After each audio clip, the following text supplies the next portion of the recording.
Hello, good evening, and welcome to Iron Port here on Metropolitan Television. Iron Port is proudly brought to you by the Ghana Revenue Authority, GOIL PLC, Serene Insurance, Ghana Link Network Services, Meridian Port Services, MPS, and indeed Phoenix Insurance. The show is proudly powered by the Ghana Ports and Harbours Authority, GPHA, and our media partner on this journey of a lifetime is the Business and Financial Times, the BNFT. If you want to have a grasp of all that transpired on the show tonight, then make a date and grab the Thursday edition of the BNFT, and you'll be able to see all that happened here on the show. We are streaming live on our social media pages. On Facebook, we are live at Ghana Ports and Harbours Authority. Ghana Ports and Harbours Authority. Still on Facebook, we are live at Port of Tema. And on YouTube, we are streaming live at Iron Port Ghana. Iron Port Ghana. We shall be getting interactive with you, and so all you have to do is send us your messages and comments via our dedicated WhatsApp line, which is 0559019177. 0559019177. Now, when the time is ripe and I pick signals from the production team, we shall activate the phone lines for you to call in and contribute to the discussion. My name is Mona. We are going for a quick break. When we return, we will continue the show. Please stay with us.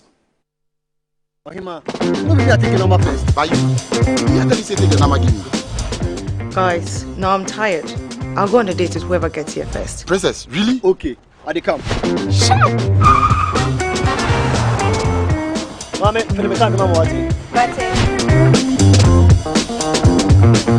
boss, fill my tank with Super XP Euro 95. Roll out with Super XP Ron 95 and Diesel XP high performance products from GOIL.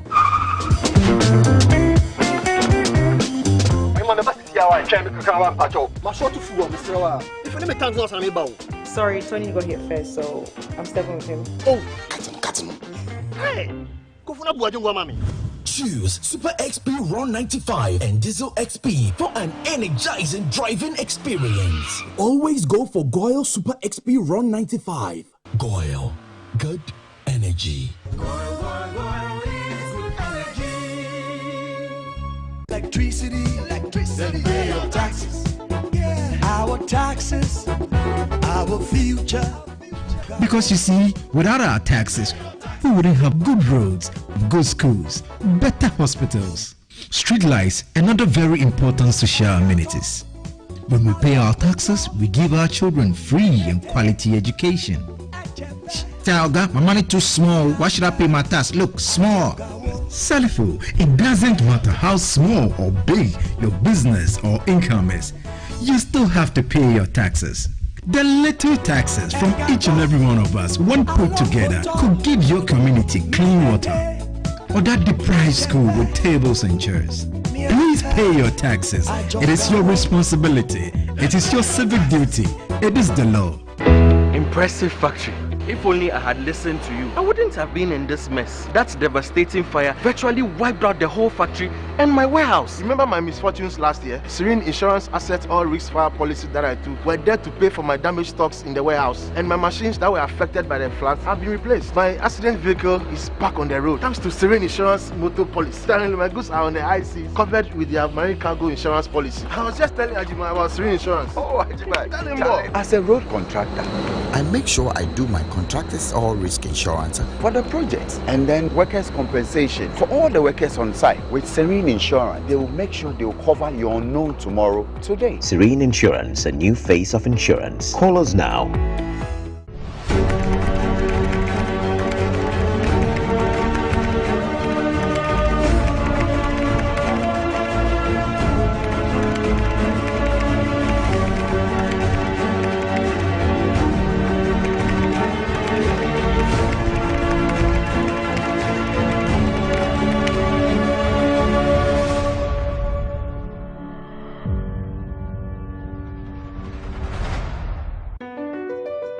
MPS Terminal 3 is Africa's new state-of-the-art container terminal at Tema Port. For manufacturers, agro-processors and traders, the new port means business can be done faster. This infrastructure boost will improve Ghana's port handling capacity, connect more trading routes, and oil the engine of growth for the economy, creating greater opportunities across all sectors as Africa's markets merge and become the largest trading bloc globally. MPS, we connect, you thrive. Business and life can be like the sea sometimes serene, sometimes calm. sometimes turbulent, and at times it brings the unexpected. However it is like, trust Phoenix Insurance for your home, car, business, and marine insurance needs. Call 0302-246-319 or 0243-690-492. At Phoenix, you experience a delightful service delivered with wisdom. Hello, you're welcome back. We're now going for some happenings in the port and shipping industry in the course of the week. And indeed, in the course of the week, the President launched the National Integrated Maritime Strategy, that's the NIMS, plus the fact that GPHA has procured some new equipment to enhance operations at the port. And Keta Port Environmental and Social Impact Assessment has also commenced. Let's take a look at these stories and more.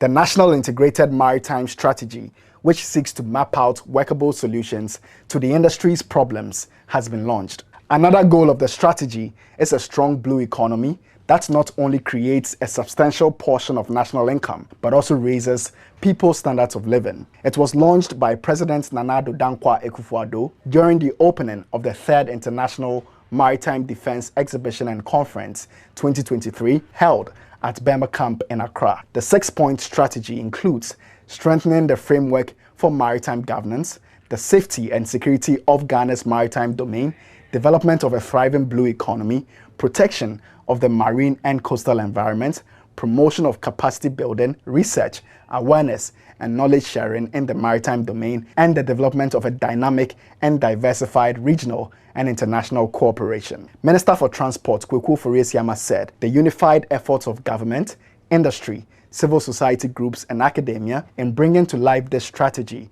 demonstrates a collective determination to propel Ghana's maritime sector to new heights. The Ministries of Transport and National Security commend the development of the National Integrated Maritime Strategy with an overreaching goal of contributing to the growth of Ghana's blue economy.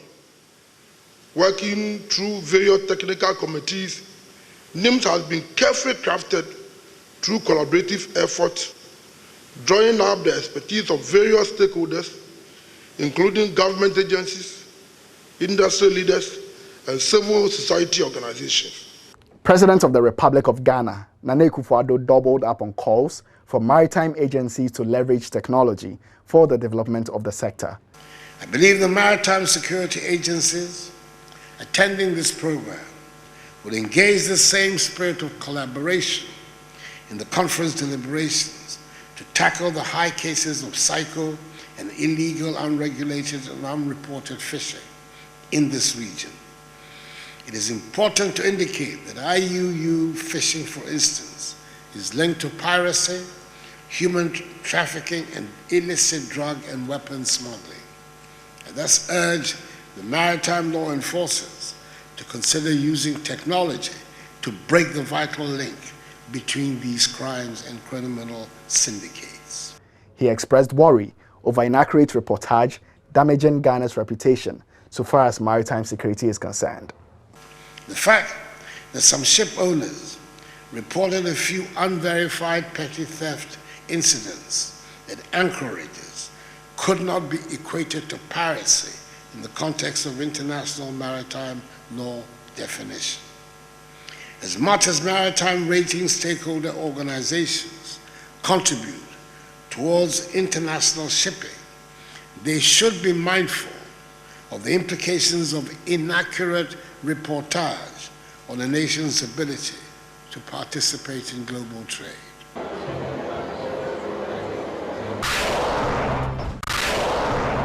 The Port of Takoradi has commissioned a workshop facility for the Ghana Inshore Fishermen Association, GIFA, in New Takoradi, situated within the Sekondi Takoradi metropolis of the Western region. The facility features amenities like a tools room, changing room, machine shop, Ministry of Food and Agriculture Department, and GIFA offices, as well as a conference room. The Regional Director of Fisheries for Greater Accra, Hannah Ijebuachi, commended GPHA for the initiative aimed at offering both social and economic advantages to stakeholders within the sector. Ghana Ports and Harbours Authority, the Abafuka corporate social responsibility now. A Eye media omu ye ni shen baby o wodi dwuma no. Nipeku omu nya mfaso so wodi hye wan braba mu tse apofofo no. Bebre na won ye maye. Ye hwe enkran port. Ye hwe Elmina. Ye hwe Takoradi ha. Umanye niama bebre na Fisheries Commission ni sopa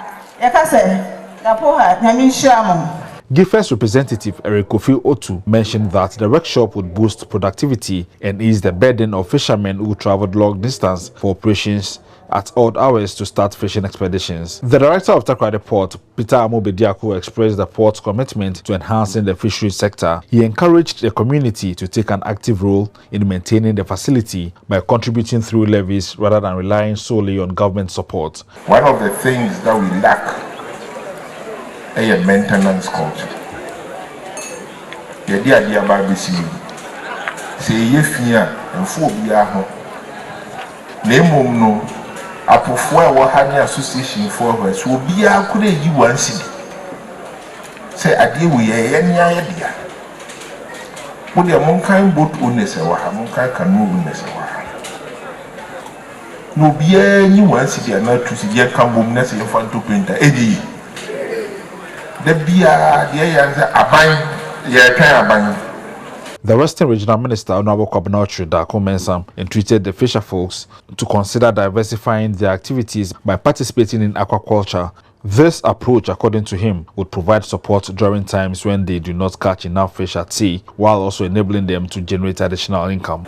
Say, and now you money, and still our main years kafa. Abadini between ya rakamu, we too, only to the middle part in the Fisheries Ministry, what are other opportunities, whatever our friend aquaculture.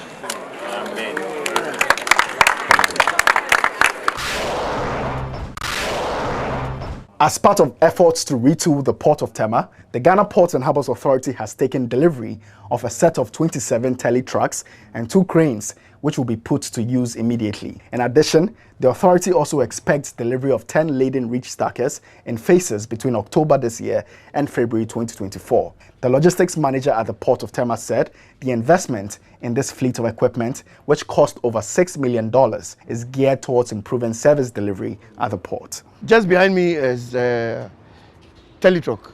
In fact, it used to be for construction, but GPHA has managed to turn it into a port equipment. With addition of these equipment, it's going to help us increase our service to clients and make them appreciate our efforts to make sure we give quick service delivery in their receipt of cargo. Processes leading to the construction of the port of Keta are progressing steadily with the commencement of the environmental and social impact assessment. The director in charge of the Keta port project, Dr. Alexander Dusey, has led a team from the Coastal and Reclamation Engineering Services Ghana Limited, who are the consultants for the environmental and social impact assessment, to the project sites ahead of their work. The consultants will be engaging stakeholders in the Volta region for the next 6 months on both the positive and negative impacts of the project. Earlier, the director in charge of the Keta port project led a senior management team from the Ghana Ports and Harbours Authority together with the consultants to pay a courtesy call on the Dufia of Keji, Dogby Joachim Akulache I, where the latter were introduced to him. So I would like to welcome all of you today. I know consultants who have been selected for this impact assessment. Definitely be working with the community. That's why I invited my elders, are always here, so that they can also explain some of these things to the people and also cooperate with you. The municipal chief executive for Keta, Emmanuel Gamega, pledged his support and that of the municipality to the consultants to ensure a successful environmental and social impact assessment. For the assessment, we will have people coming to the community to ask them questions about their livelihood, about what they think about the project. I am going to encourage my people to freely vouch information, to freely cooperate with them, and then even accept them into their homes. The technical manager of Coastal and Reclamation Engineering Services Ghana Limited, Matthew Baker, explained the scope of work they will be carrying out. A really important phase is a stakeholder engagement. Stakeholder engagement is a critical phase, going into the communities to find out what everyone's views on the project, what their concerns may be, what their expectations are, so that we can build those concerns, expectations into the impact assessment. The director in charge of the Keta Port project, Dr. Alexander Dusey, was optimistic of the projects coming to fruition and the important role of the environmental and social impact assessment. This is a very important step for us. Without a completed report, which includes the environmental impact assessment and the feasibility study, you cannot get a credible investor. Every investor needs these two reports to go. But to ensure that we don't waste too much time, what we've done is, while we are running this, we are running the investor pool in parallel. That one too, we've had about 24 companies that have expressed interest. We have parried it down to about 6 companies. But we've kept the window open for those who are still interested in applying to go ahead and apply. We will still use the same vigorous template of review to do anyone who comes in. All right, so welcome back. Those were happenings in the port and shipping industry in the course of the week. We are now going for the phrase or word of the day. And remember, the phrase or word of the day has been fashioned to bring you up to speed with the terminologies and jargons we use in the shipping industry. And today's word is break bulk. Break bulk.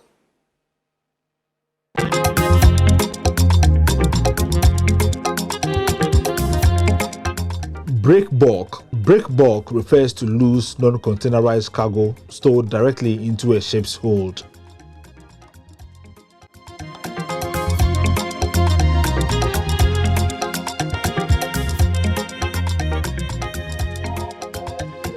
All right, so we are zooming into our discussion proper tonight, and tonight we are taking a look at the regulatory and management regime of Ghana's fisheries sector. How far we've come, what the challenges have been. There have been a lot of stakeholders who have complained about the numerous and litany of challenges that has bedeviled the sector, for which reason we are not able to make the most of the natural resources at sea. That's fisheries in particular. And so tonight we're trying to examine the state of Ghana's fisheries sector, how far we've come, what the way forward should be, and what we should be doing as a country to make the most of this particular industry. So it gives me pleasure this evening to introduce to us Dr. Jemima Etonam Kasa, who is a fisheries scientist and aquaculture professional. She's also a lecturer at the Department of Biology Education at the University of Education, Winneba. I understand she's joined us via Zoom. Good evening, Doc, if you can hear me. Okay. All right. Hello. Hello. Great. Yes. Thank you very much indeed. I hope you're doing well. I'm fine, thank you, and it's my pleasure and honor to be on your program tonight. Awesome. Thank you very much for obliging us. And also in the studios is Mr. Rickster Ni Amafio, who is Executive Director of the Blue Economy and Governance Consult. He's no stranger to this show. Good evening, sir, and welcome.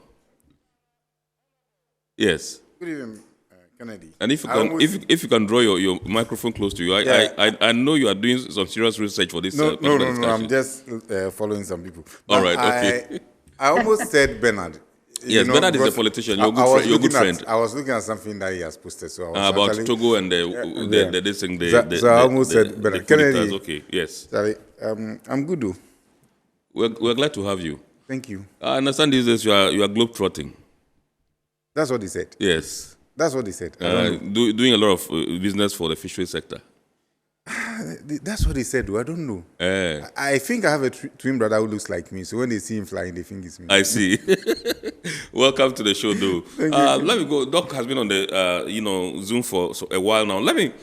Doc, let me come to you first of all and find out if you can, from the academic point of view or perspective, tell us what you think the state of Ghana's fishery sector as of now is.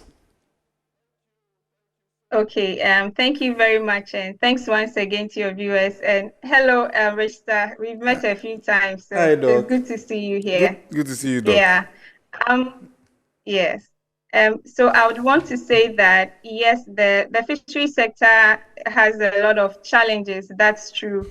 And if I should speak for academia, I would first say that the foremost issue we are battling with in Ghana, apart from what we already know, which is declining stocks, is pollution, first of all. I would start with plastic pollution, and then with plastic pollution, we are looking at two types, where you can visibly see the plastics, which is macroplastics, and then plastics that have been broken down into smaller microscopic pieces that we cannot see, that are actually being absorbed into the tissues, right, of various aquatic or marine organisms. And these pose a very, very major threat. Even the macroplastics by themselves are leading to a lot of issues when fishermen haul their nets, because already they are recording low landings. And then when they drag their nets in, 40, 50, 60% is all just plastics. But here is the case, we are actually finding plastics also within the tissues of these species, and these come with various health impacts. The other aspect of pollution that we are taking for granted is the increasing time bomb we are sitting on, which is heavy metal pollution coming from our rivers that are discharging directly into the ocean, already laden with mercury from our alluvial mining activities, arsenic, as well as other very dangerous compounds. And we are also looking at the ever-present effect of climate change and its effect, right, on our fisheries. You all bear me witness that the rains or the weather this year has been very different. And that's because globally we are experiencing what is termed as El Nino, which is a weather phenomenon in the Pacific that tends to affect temperature and rainfall all over the world. And that's explaining the wildfires and the hurricanes, and here the cold temperature, so much so that this very past August, the ocean was very turbulent. So although that was the time when fishermen were poised to, land more fish or get increased catch, the waters were too rough. And so just to use that to initiate the conversation before Rista and I would delve into the very serious persistent problems we face, I think these are some of the emerging threats that we need to arrest before it's too late. Would you say, from where you said that currently our fishery sector is fit for purpose and that we are making the most out of it? Our fishery sector is currently in the operating room. I would say that our fishery sector really was bedeviled with a lot of challenges, and our small pelagics, that is what we call, the sardinellas or the herrings, the anchovies and the rest were in the state of near collapse. But we can all see that there's been a lot of interventions, with one key one being the close season, an attempt to reduce the number of vessels going into sea. There's been a reduction in the number of trawl vessels. Canoes are being registered and licensed. So we are moving away from that point where the fisheries was being rushed to the hospital, and now we are actually in that hospitalization state where a series of interventions are all being put together to ensure that we move out of the dire situation that we find ourselves in.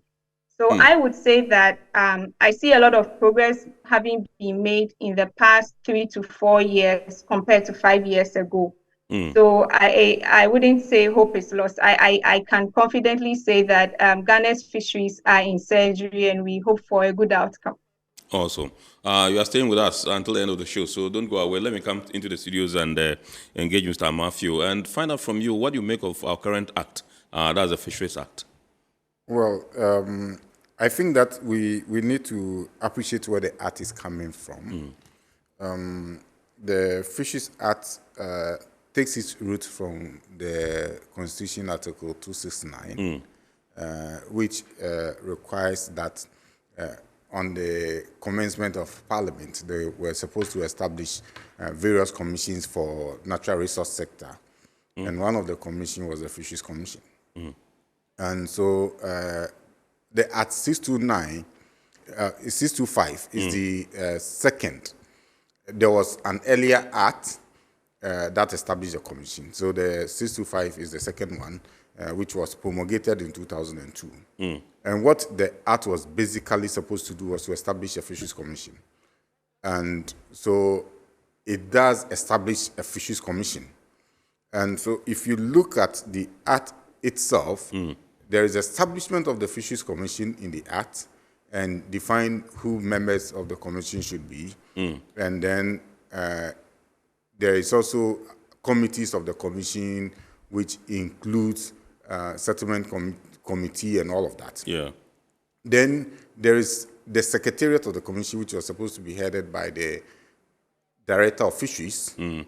And then you have the Fisheries Development Fund that was set up. Then there were conservative measures in the Act. For instance, 88 and 93 discusses issues of pollution and managing the marine environment.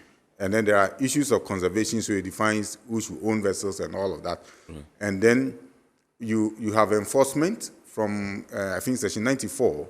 You talk about enforcement, you talk about settlement issues, appeals issues, and all of that. So the Act actually deals with establishing a commission, giving it its function. So you have, for instance, the divisions of the commission. You have the FSS, the Fisheries Scientific and Survey Division. You have the Marines, Monitoring, Surveillance and Control Division, and all of that. So establish divisions that would work with the commission. So it is not an act that is a management. Yeah, that's monitoring, control, surveillance, and enforcement. Yeah. Yeah. That is 94. That's talk about enforcement. But when you talk the division, then you talk about the monitoring, control, and surveillance division. So you have that division, but the enforcement is a unit. Right. So there are two different things altogether. So 94 talks about the unit, but then you have the division that's also established in the law. Right. So basically, it sets up a structure, and it is not an actual fisheries management tool. So you cannot manage your fisheries with the Act. It only establishes the Fisheries Commission and its structures, its funding sources, and how it should raise its funds, and then some other activities that makes that structure functional. Now, we are now talking about migrating the commission into a proper public service commission. Yes. And so we are now talking about an executive director instead of just an ordinary director. Some of us believe that some of the people who are serving on the commission board, for instance, is institutional rep, basically. So some of the institutions do not bear as much relevance to fisheries management as they should. Right. So probably we need to look at those who are serving on the commission board and the scope and the role they play. But if you talk about fisheries management itself, the Act further gives the commission the power to come out with a fisheries management plan, which is the tool to manage the fisheries. So the Act requires of the commission to come out with a fisheries management plan. And from 2002 to 2010, we actually didn't have a fisheries commission board in place. So there was a board. There was a commission, but there was no board. Well, at the time it was a department, and it's gradually Department of Fisheries. Department of Fisheries. Yes. So it gradually moved to a commission. But you need those structures to be able to properly establish a commission. And those structures were difficult in coming. Right. Then in 2010, you had a board. So you realize that in 2008, there was an attempt to pass an LI, and Parliament rejected it because there was no commission board in place to sponsor the LI. Until 2010, when we had the commission in place, then the LI was passed, the Fisheries Regulation 2010 was passed to regulate aspects of the fisheries. But by the nature of the Act, you need more than one LI to regulate the entire fishery. Right. Because, for instance, we have raised issues about 93, and 93 talks about fisheries impact assessments. And it was so vague that you need a regulation to be able to draw exactly what should happen. If you look at, I think 32 or so, which deals with the Fisheries Development Fund. It's an elaborate provision, but you would need to have specifics. As 32 deals with internal auditor. Yeah, but that's why it's an elaborate provision that deals. I think it starts from a point. Okay. But that deals with the Fisheries Development Fund. Right. That provision is elaborate. Okay. But you still need to have it properly tuned. Okay. So that you know exactly what the fund should go into.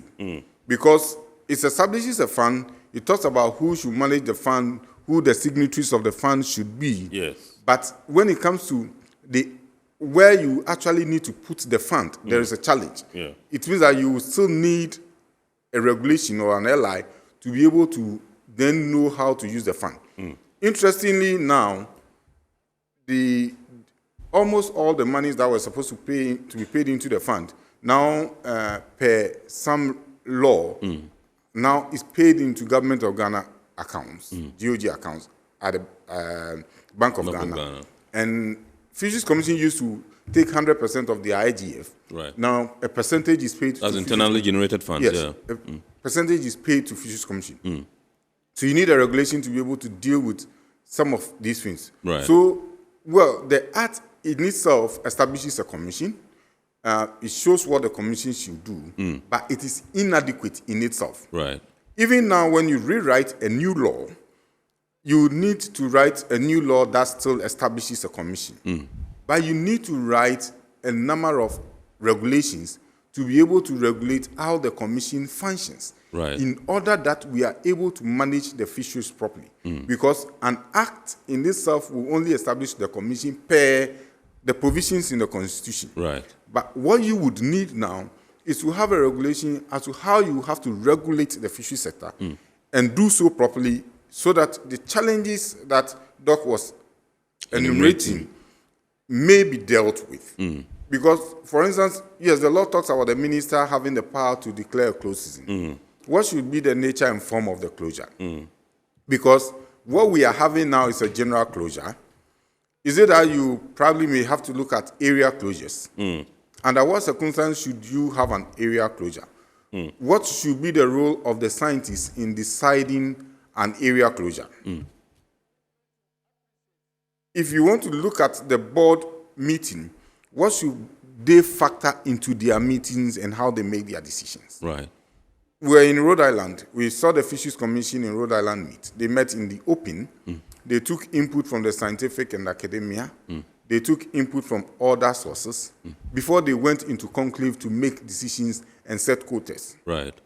You don't have the opportunity for the public to sit and make contribution to what the Fisheries Commission meets and make input into their meeting. Do you need a regulation to guide how the commission meets, or are they self-regulatory in their meetings? These things are not spelled out in the Act. Right. So even if you come out with a new Act, you will still need some regulations. You need a regulation that establishes the relationship between the commission and other players.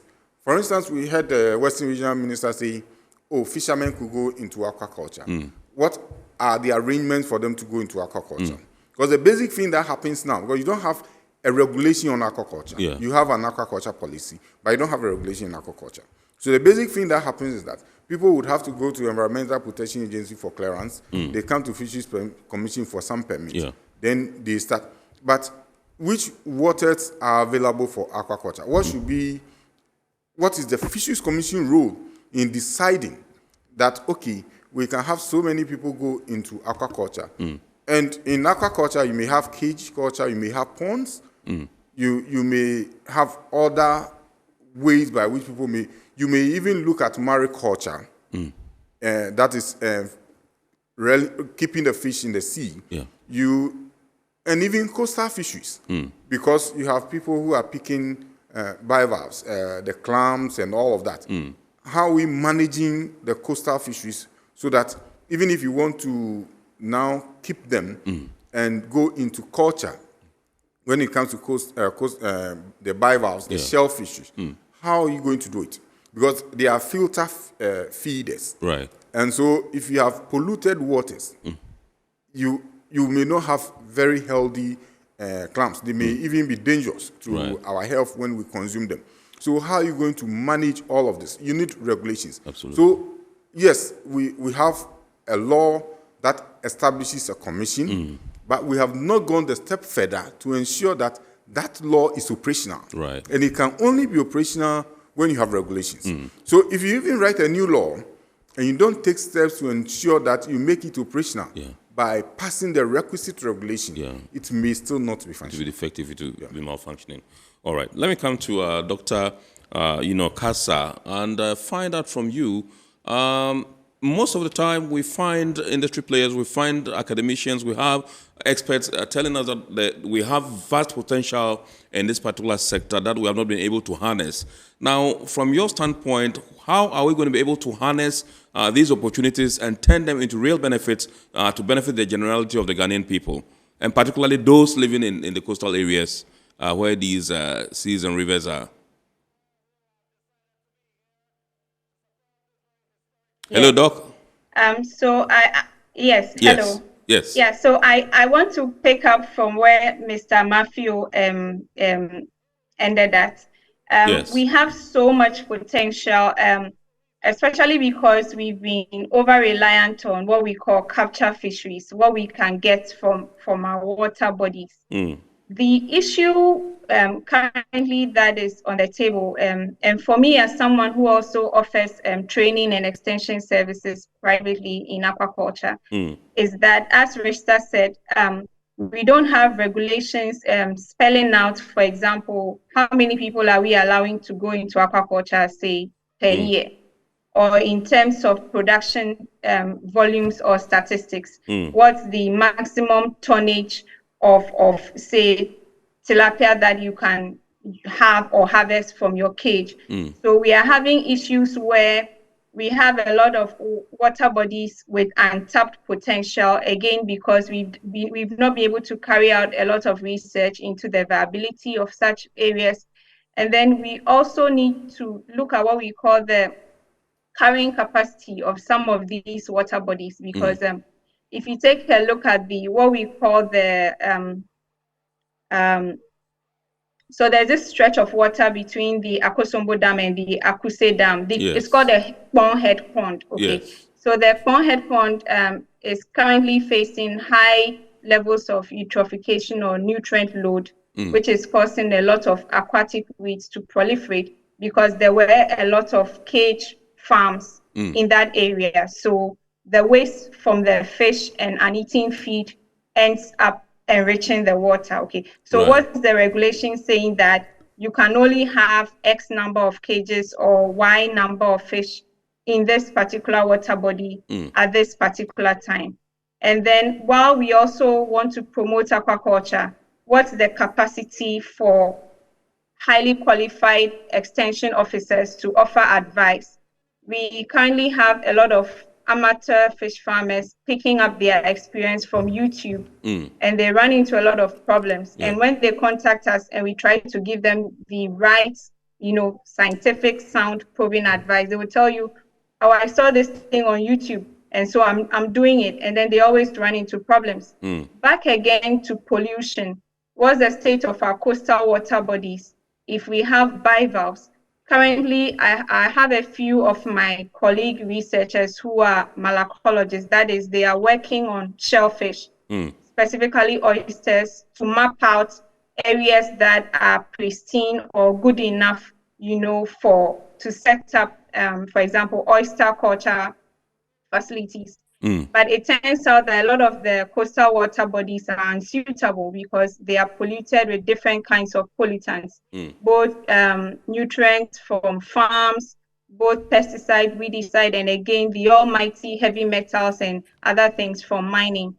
So what are the rules that are regulating, the rates of discharge? We have facilities that are just discharging their waste or effluent into some of these water bodies freely without any repercussions whatsoever. So even though there's a lot of potential, even for us as scientists to do more research, we are also being hampered by some of these antagonistic processes that are sort of putting a cog in the wheels of the things that we do. Because if we promote aquaculture in such coastal water bodies, how many of these water bodies have water that is of good enough quality for us to even farm some of these species in? So I think I'll break here and then we can take a few more.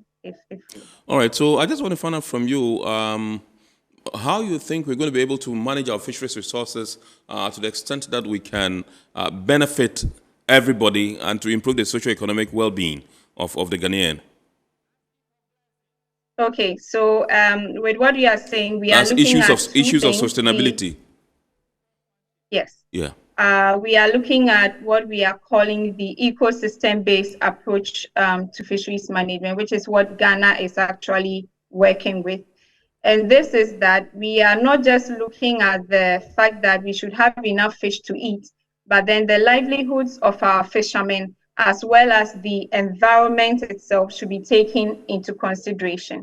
So a key example of this is that while we would implement for the closed fishing season, while we would advocate for the closed fishing season, while we would advocate for fishing gears to be regulated and exact dimensions to be put forward, not just saying, oh, you cannot use this net, but what size of net? Because fishers have also adapted or modified their fishing nets to enable them get as much fish as they can.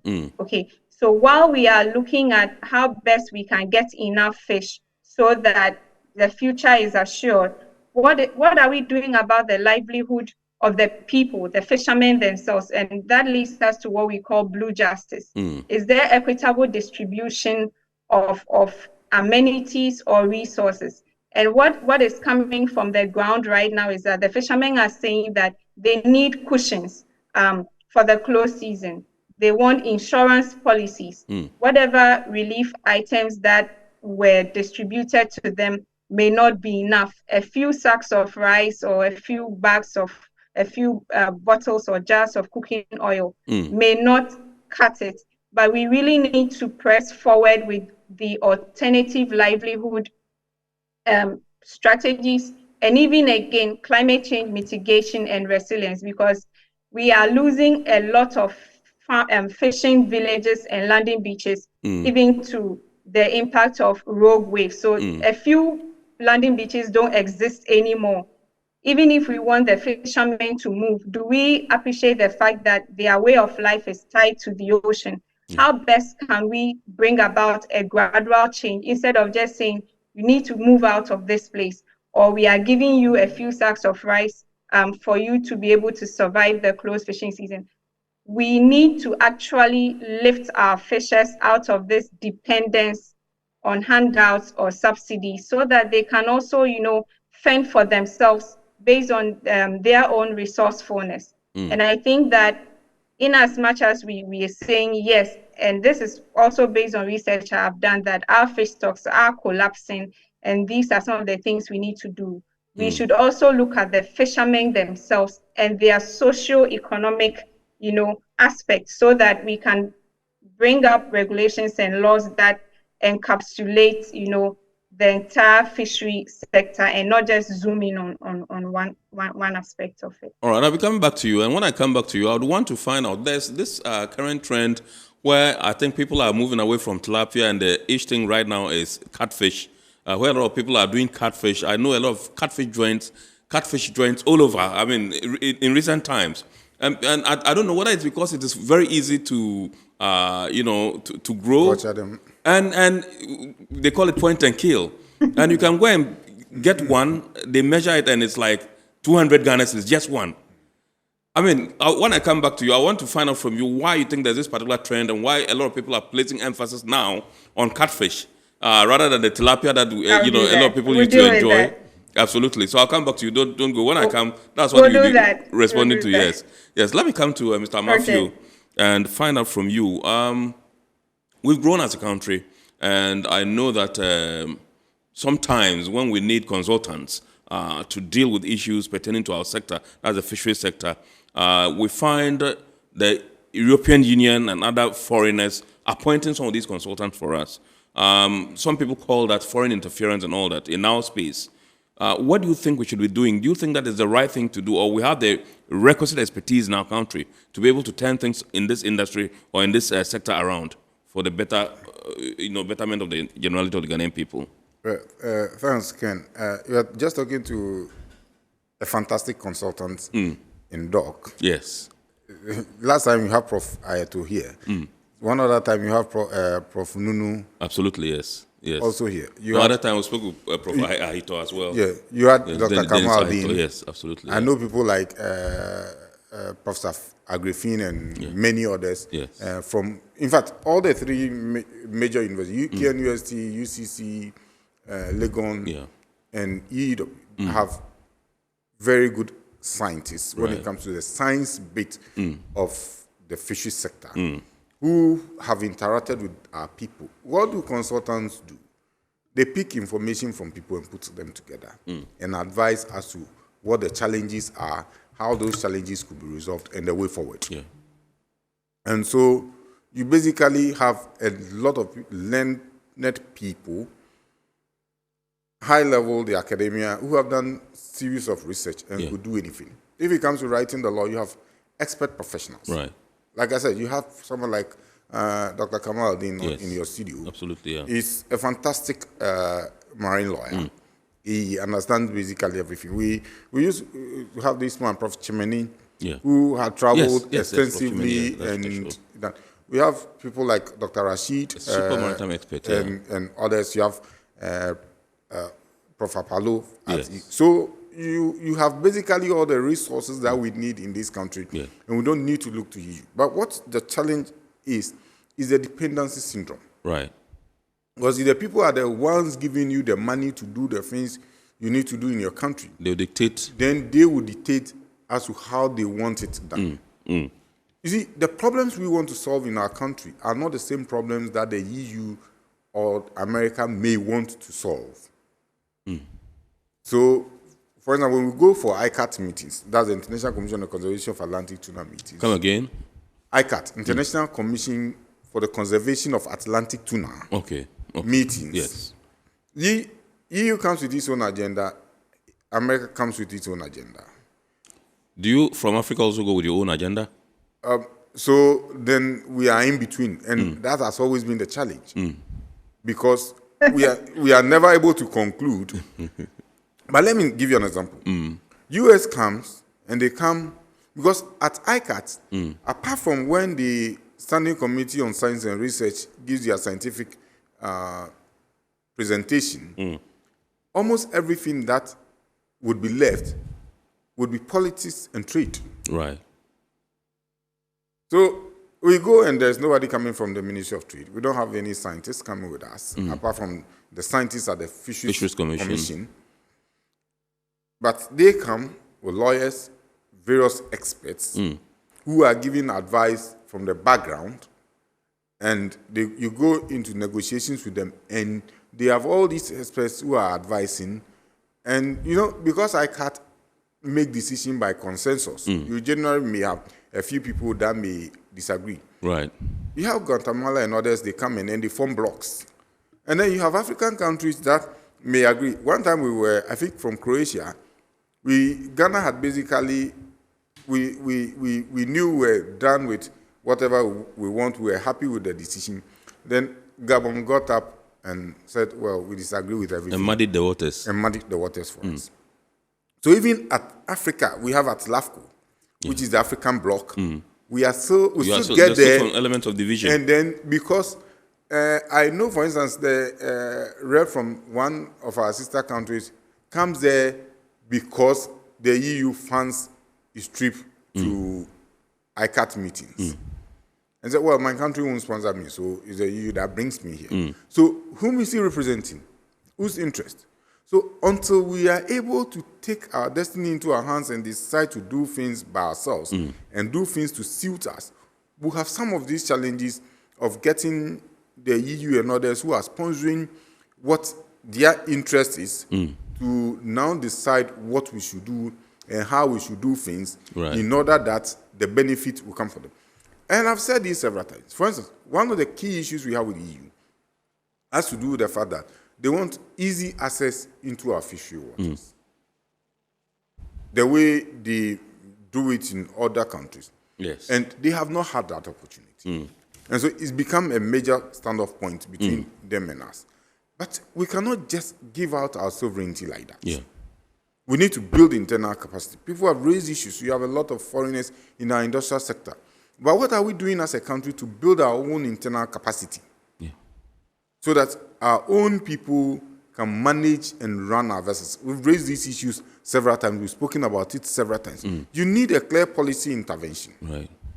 So in order to wean ourselves off this kind of dictatorship that tells us, we are giving you these consultants, and so this will be our terms. Well, we amended the Fisheries Act with Amendment Act 880. And the key thing in the Act is the increment of fines. Right. And the minimum fine is around $1 million. Now, assuming an indigenous person has a business and you fine him $1 million, because that is what they use. They say, your fines are not deterrent enough. But what are you also doing to produce more people to be able to, or to produce your own people to manage your sector? Right. And then you put a fine of a minimum $1 million, and the person is not able to pay, he goes out of business. Yeah. We were in Croatia, I think, when vessels from Malta and Spain had stolen fish in excess of 12 million euros. Wow. It was only Japan that raised the issue. And EU said they would deal with it, and that was it. Nobody discussed it again. 12 million euros. Yes. Recently, when we went, Senegal was on the floor. They were struggling. Nobody was coming to their aid. So the uneven levels at which we play, and because we sell basically all our fish into the EU market. And so EU says, I don't like this, and I flash the yellow card. Yes. And this is how what I want you to do before I remove the yellow card. Yeah. It may not necessarily be in our interest, but because we need to have our market access, we probably need to comply. The major challenge with our fisheries sector today is not really the art of fishing, because we have reduced the trawl numbers from about 100 to 72 to now just around 40, 50. We have revised and reviewed the gears that they use, and so we now have new gear regime for them that has a lower opening from about 25 to about 10 meters. That has reduced the width of the opening. They've taken out a lot of things to make it easier for small pelagic to move out and not get entrapped in there. So we keep increasing the regulation and squeezing the trawl sector and the industrial sector. But environmental and climatic factors are major. Look, fishermen are fishing every day because the alternative, which was farming, is no longer available because all the farmlands have been taken away. Right. Inland contribution to our fishery is gone because we have allowed miners and galamsey operators to destroy all our inland water bodies. We are just talking about catfish. Right. It would have been a major alternative. Yes. If all our inland water bodies are functioning or are in good state. Now, you're talking about aquaculture. You can't do aquaculture when you don't have water bodies. Right. And that's why at some point you need to look at the cross-cutting issues. Because somebody is responsible for the management of the inland or freshwater body. And that's Water Resources Commission. Right. They make decisions. Somebody is responsible for the environmental issues around it, EPA. The Fisheries Commission's responsibility is just about fishing. Right. Probably 93 gives a leeway that any act that will have deleterious impact on the fisheries water of Ghana needs to have a fisheries impact assessment. Right. But the person needs to go first to Fisheries Commission and say, this is what I'm going to do. And probably it may delete the fisheries in the system. So I I want to have a fisheries impact assessment. Even if you go there, they don't have a guideline.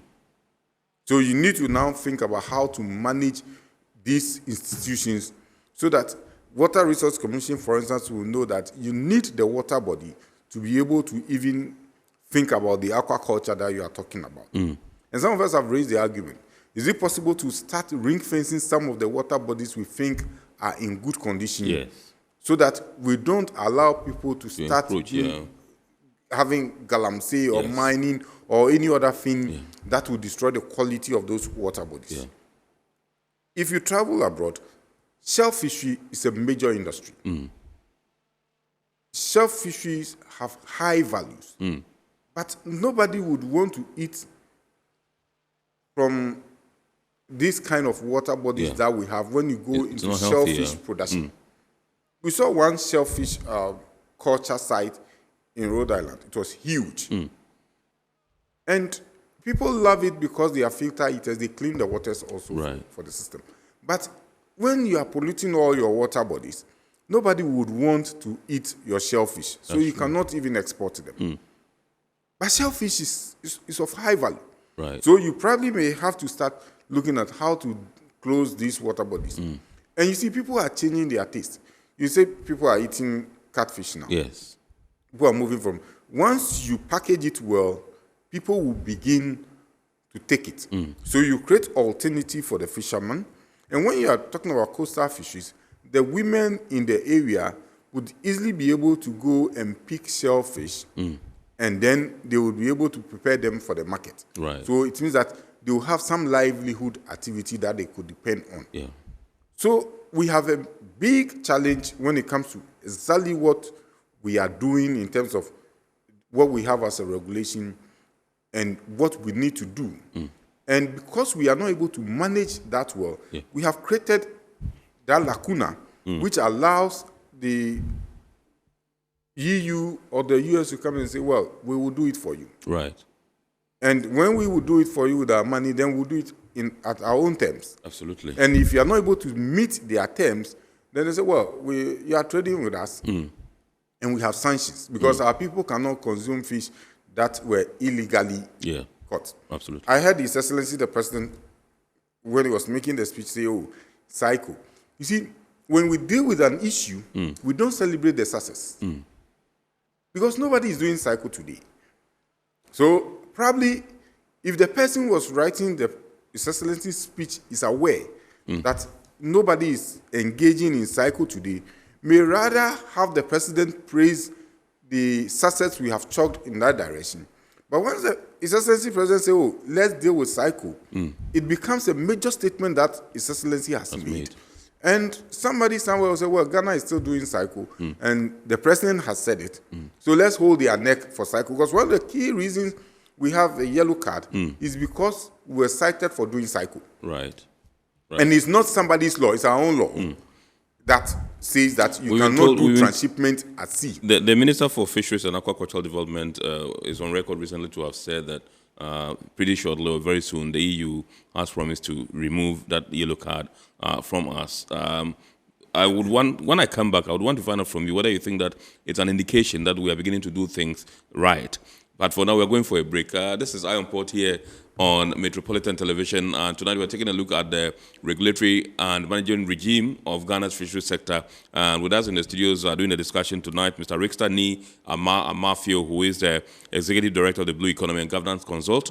And also joining us via Zoom is Dr. Jemima Etonam Kasa, who is a fisheries scientist and aquaculture professional. She's also a lecturer at the Department of Biology Education at the University of Education, Winneba. We're going for a quick break. When we return, we'll continue the discussion. Please stay with us.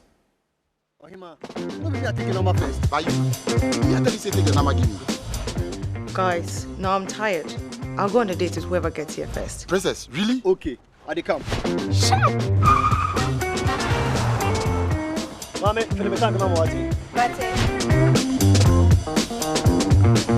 boss, fill my tank with Super XP Ron 95. Fill up with Super XP Ron 95 and Diesel XP high performance products from Goyle.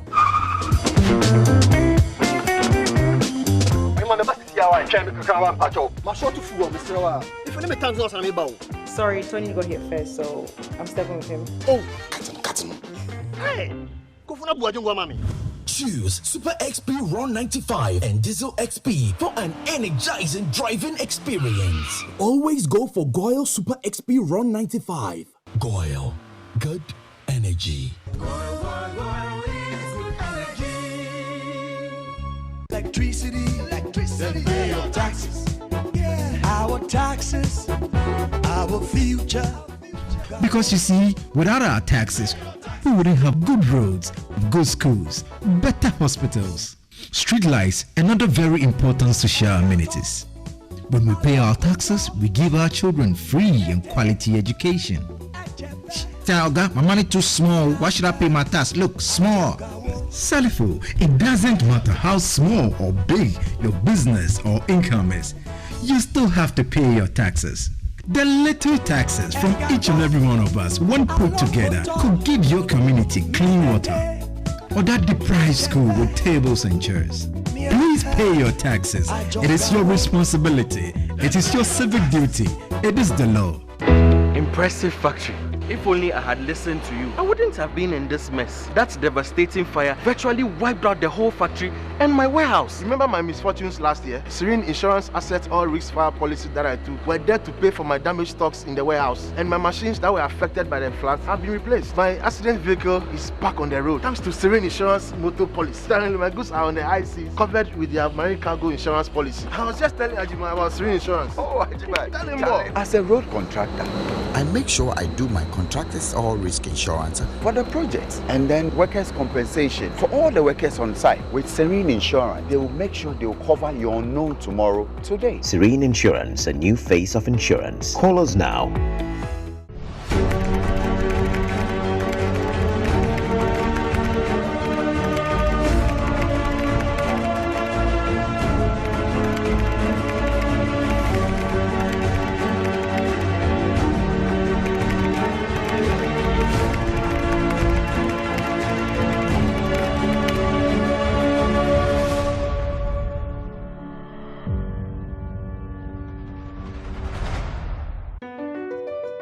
MPS Terminal 3 is Africa's new state-of-the-art container terminal at Tema Port. For manufacturers, agro-processors and traders, the new port means business can be done faster. This infrastructure boost will improve Ghana's port handling capacity, connect more trading routes, and oil the engine of growth for the economy, creating greater opportunities across all sectors as Africa's markets merge and become the largest trading bloc globally. MPS, we connect, you thrive. Business and life can be like the sea sometimes. Sometimes serene, sometimes calm, sometimes turbulent, and at times it brings the unexpected. However it is like, trust Phoenix Insurance for your home, car, business, and marine insurance needs. Call 0302 246 319 or 0243 690 492. At Phoenix, you experience a delightful service delivered with wisdom.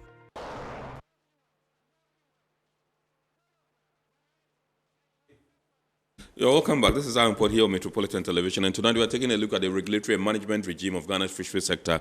And like I said, tonight we are in the studios with us is Mr. Richter Niama Matthew, who is the Executive Director of the Blue Economy and Governance Consult, and also joining us via Zoom, Dr. Jemima Etonam Kasa.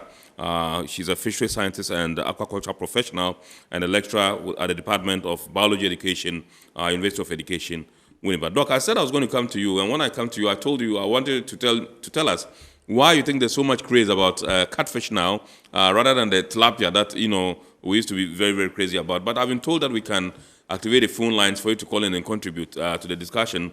And the number to dial is quite different today. It's on the screen. It's not the regular number that we use. This one is 0245-83-4980. 0245-83-4980. You can call and contribute to the discussion. Yes, Doc. So why catfish now?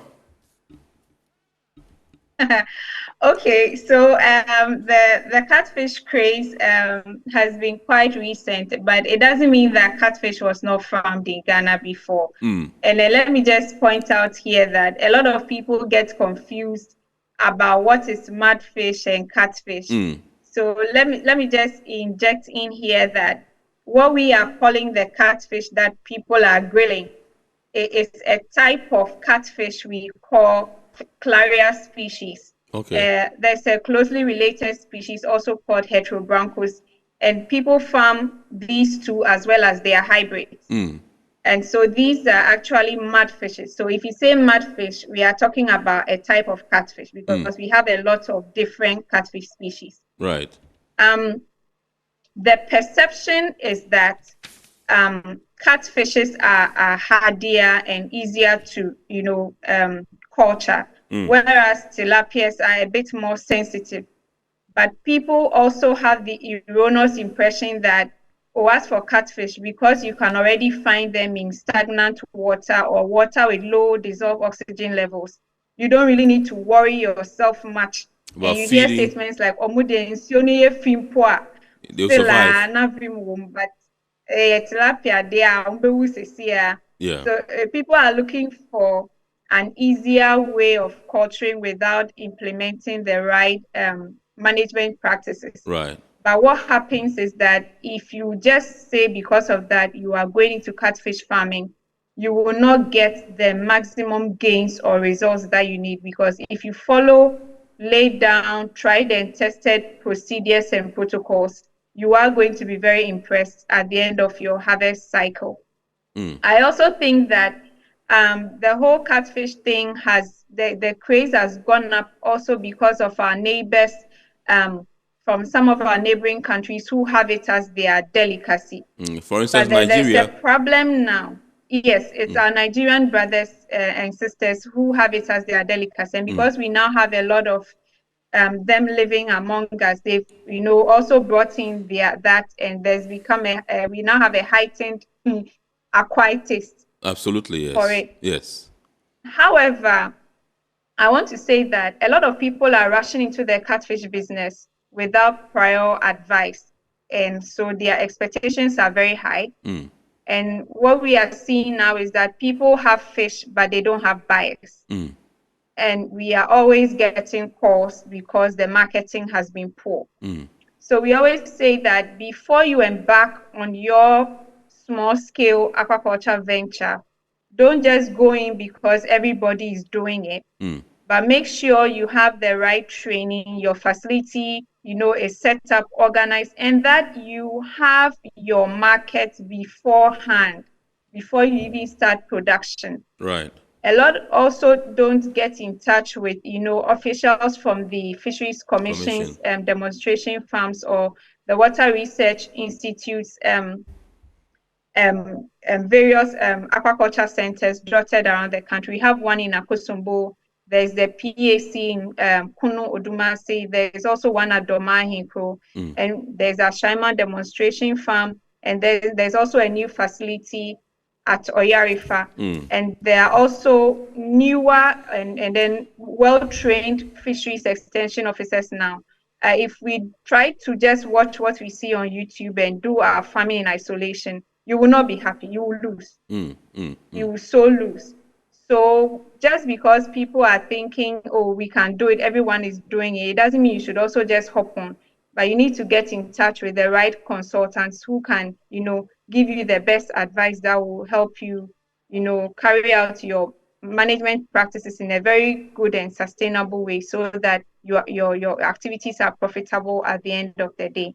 And then I want to go back to what Rishta was also saying, that there are so many opportunities.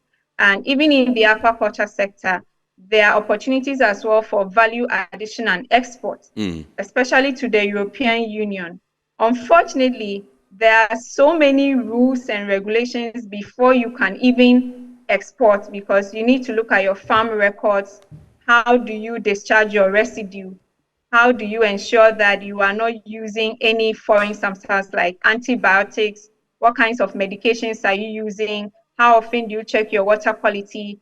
If you harvest your fish, and you are done. What's your residue management plan? And then if you process the fish and you even want to smoke it for export, we have compounds we call polycyclic aromatic hydrocarbons that are usually emitted when you burn, you burn fuel wood. There's now a lot of pressure on our mangroves because that is what traditionally has been used to smoke fish. Yes. So we are losing a lot of our mangrove cover, which is one. And then the old methods of fish smoking had very high levels of pHs being deposited in the fish and also putting the lives of the women processors at risk. Now, although there have been interventions at improving the smoking oven, so due to donor interventions, we now have what is known as the Ahuto oven. There's also the FTT oven, as well as a few gas ovens, such as the Abuesi oven. And when these are used to smoke fish, the pH levels are lower. But the fish processors also complain that, one, these setups are more expensive than the traditional ones that they are used to, and that the fish takes a much longer time to cure or get very smoked very well. And even if we are advocating for a move away from mangroves, we now told that research is showing that we can use neem or the cassia plant. Then it means that people may now jump and then go into cassia harvesting. And so we need to put measures in place for woodlots and afforestation and green forestry, among others. Right. So we don't just have to jump in, but we have to make sure that the regulations are there. We, the academics, are also carrying out research to give, reasonable advice, sound scientific advice. Right. However, we are also being hampered because very little value is being placed when it comes to research. Okay, so you have our research allowances being so minimal that we always have to rely on donor-funded projects, donor-funded grants, donor-funded interventions. And we all know that usually they would even dictate to you what to do. So I have a fantastic idea I want to carry out, and then there's a grant. But then it is, the terms of reference are in a box such that you may not be able to work outside to tailor your research to actually fit what is on the ground. Exactly. So they come in, yes, there's the funding, but whatever we are researching on, how best can we also ensure that our results will work in this setting? Ghana does not even currently have a research vessel. Yes. And as Rista said, we were in the University of Rhode Island. I was there for an exchange semester. And they have a whole coastal resources center with 2 research vessels. One very big, well-equipped, sophisticated ship, and then a smaller retrofitted, converted trawl vessel, which is quite small, but which we, the students use. And this has been taking information on fisheries and various water quality parameters for over 50 years, non-stop. So they have data and information on various fish, their numbers, stock abundance. They are able to estimate whether, with time, the temperatures of the Narragansett Bay is going up. So there's so much information that scientists can just plug into, software packages and model. Over here, there's no research vessel. Right. And we are at the mercy of canoes and fishermen. You need to pay, go to the landing beach and say, please, can I board your boat for 1 week or 2 weeks to carry out my research? So we need a lot of attention when it comes to academia so that our research doesn't just sit on the shelf. Right. A lot is being done now because we are trying hard to communicate our research findings, for example, and this is a very good platform. But we feel that we are being left in the lurch and we are at the mercy of donor projects. That's as bluntly as I can put it. Awesome. Thank you very much indeed, Doc. We'll still come to you. But let me come to the studios and find out from you. I told you I was going to find out from you whether you think that we are beginning to put things in place to do the right things, premised on the Fisheries and Aquaculture Minister's declaration or pronouncement that pretty shortly or very soon the EU is going to lift the yellow card from us. Well, the key reason we had a yellow card was cycle, and cycle is completely off our system. So it means that we've done a number of things right. Right. Basically, the only outstanding issue has to do with the amendment of the law or rewriting of the law to ensure that the fisheries are properly managed. And like I said from the beginning, there are a number of factors to consider when you are rewriting the law. Are you writing a law that establishes a commission as per the Constitution and then do further regulations to deal with specific issues? And then you also need a very active Fisheries Commission board with structures, and you need to improve the structures and divisions of the commission to make them responsive to emerging issues within the fisheries sector. Right. And they need to be up to date. You cannot manage your fisheries sector without a research vessel. It's not possible. No. You cannot manage your fisheries sector without involving the science. So if you write your new law, how are you getting the science in there? How are you getting industry to be active actors in there? We live with a reality that you don't have Ghanaian entrepreneurs and Ghanaians with the requisite expertise in there. How are you putting in place processes for development? In the meantime, how are you dealing with the transition of foreigners who are in the industry? How are you writing the law to ensure that you don't just create a vacuum, but you have a proper transition through the process before Ghanaians are eventually able to take over? And a number of these things we need to look at it. Need to be looked at. You need to look at post-harvest issues. What happens with post-harvest? How are you managing it? How are you creating? Do we have to continue the way we do when you have women drying fish on the ground, the way they do in Tema, or that you would now have probably an auctioning system that will allow some system to buy the fish and then get it distributed so that the fishermen doesn't become poorer for their efforts. Right. So you need to look at post-harvest activities and properly capture them in law and fisheries management. Right. Then the issue of quality, water quality and fishing between capture fisheries and aquaculture, probably, and mariculture. How are you dealing with it? Issues of closed season, closed areas, emerging issues of oil and gas activities, fiber optic cable, gas pipelines that we lay in our water bodies. How are you going to ensure that there's a leverage that allow the fisherman to operate without a challenge? Right. Currently, Rhode Island had issues with wind farms in the ocean, offshore wind farms, because they feel it will interrupt with their fishing activities, and they are being engaged. Right. They are fighting it out. We will be here, and then we hear some company had conducted a seismic survey, and so they are beginning to do exploration, and before we know, they are into full-time production. There's an FPSO that have been sighted somewhere. What is the consideration in terms of fishing? And so you have fishermen who go close to FPSOs, and you have Navy having tough time warding them off and all that, because that's where their livelihood are. So basically, that is one issue we need to look at, the various interaction within the fishery sector. If you want to do aquaculture, it's not everybody that can go into aquaculture. Yes. Aquaculture may be only be able to produce for consumption, but it cannot be the absorber of the number of people who are into capture fisheries. Because one person may have a farm and may employ only a few people to work on that farm. It is not the same as 10 or 15 people sitting in one canoe and you have 10 canoes that go fishing. So aquaculture is an alternative, but it's not an alternative for employment of the fishermen that are coming out. So if the fishermen are going to come out because it is no longer sufficient, what is the alternative livelihood arrangement? Right.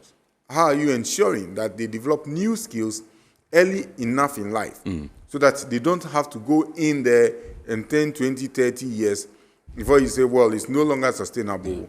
Let's take some of them out. And when we take them out, where do we put them? Right. That creates a security challenge for us as a people. So yes, it's important that we do some of these things and then we do it right.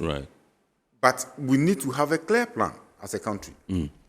Where are we now in terms of our fisheries management and regulation? Right. The ministry had done so much to get us to where we are now. We've taken out the key issues of cycle. But people in Elmina today are crying because that is a livelihood thing for a lot of people who are today not in employment. What was the transition plan when we're taking out the issue of cycle? The law, the Fisheries Act talks about dumping, and there are penal measures for dumping. Now, if you don't give the fish out for consumption, you may have to probably dump them. Right. Which becomes the next palpable option. Because when you bring the fish onto the factory, they start going bad. Right. By the time you are done sorting out, what you don't have has no value. Absolutely. The law says fish that can be consumed, when you dump them, you commit an offense. So if at that stage they may not be consumed, and I cannot freeze them because I cannot give them, I may have to dump them. What is the implication if people have to dump? Right. Have we also started to discuss that? Okay. So there is a lot of things we need to look at. Yes, we are going out of the yellow card because that is important for trade. Right. And for our relationship with the EU. But beyond that, what are we doing to ensure that those gaps that we've created in meeting all the EU requirements as a country, we are able to deal with it? Okay. And I think that is where we need to sit, both industry and the policy people, probably with science and research inclusive, to look at how to leverage our fisheries sector. Great. Thank you very much. This one, there are a lot of messages that are coming through, but this one says, from Derek from Tema, he says, great discussion on Ghana's fisheries industry. I think government should do all it can to sustain the sector by giving support to lecturers who conduct research in the sector. I think that they should also begin by getting a dedicated vessel for research, which has been a long-standing issue up until now. Let me wrap up with Dr. Kasa by finding out from you, if you can tell us in 1 minute, why you think that we still import fish to meet our needs. Well, just in 1 minute, so we don't have quickly, time here. Yeah, we import fish because Ghana is highly dependent on fish as a chief source of animal protein. Traditionally, fish is what we mostly use as our source of protein, and it's readily available and it's cheap. So we tend to consume more than we can actually make. And currently, we consume on the average per person around 21 kilos of fish per year, which is higher than the West African average of about 14 kilos. In some other countries, the per capita dependence on fish is just at about 10 kilos. So you see that their fisheries are not stressed. Right. So it's all boiling down to the fact that we prefer as a nation, we are a fish eating nation. We eat more than we can bring. Okay. And then we are also exporting the high value ones, the very expensive ones. We are exporting, but bringing in others to augment what we also take from our oceans. That's our problem. Great. Awesome. Thank you very much indeed. Dr. Jemima Etonam Kasa, who is a fisheries scientist and aquaculture professional. She's also a lecturer at the Department of Biology Education, University of Education, Winnipeg. We thank you so much for obliging us this evening. It's been a wonderful discussion. Pleasure. And I know that we'll be reaching out to you as and when the need arises. So also say big thanks to Mr. Rixter Ni Matthew, Executive Director of the Blue Economic and Governance Consult. He's a big player as far as this particular industry is concerned. We don't have time to run all his all the things that he does here. I'm just a fisherman. This evening, he says he's a fisherman. Yes, we'll say a big thanks also to our sponsors, Ghana Revenue Authority, Well PLC, Serene Insurance, Ghana Link Network Services, Meridian Port Services, MPS, and indeed Phoenix Insurance. Remember to watch the abridged version of the show on Ghana Television on Wednesday at 8:30 p.m. And also, don't forget to keep watching the rest of our programs here. Remember, the show is live on social media, Ghana Ports and Harbours Authority, that's Facebook, Port of Tema on Facebook, and on YouTube, Eye on Port Ghana. You can go there and then you can watch if you didn't catch the entire show. My name is Kennedy Mona. God willing, next week we shall bounce back with another wonderful edition of Eye on Port. We entreat you to keep watching the rest of our programs here on Metro TV and have a super week ahead. Good evening, and thanks for watching.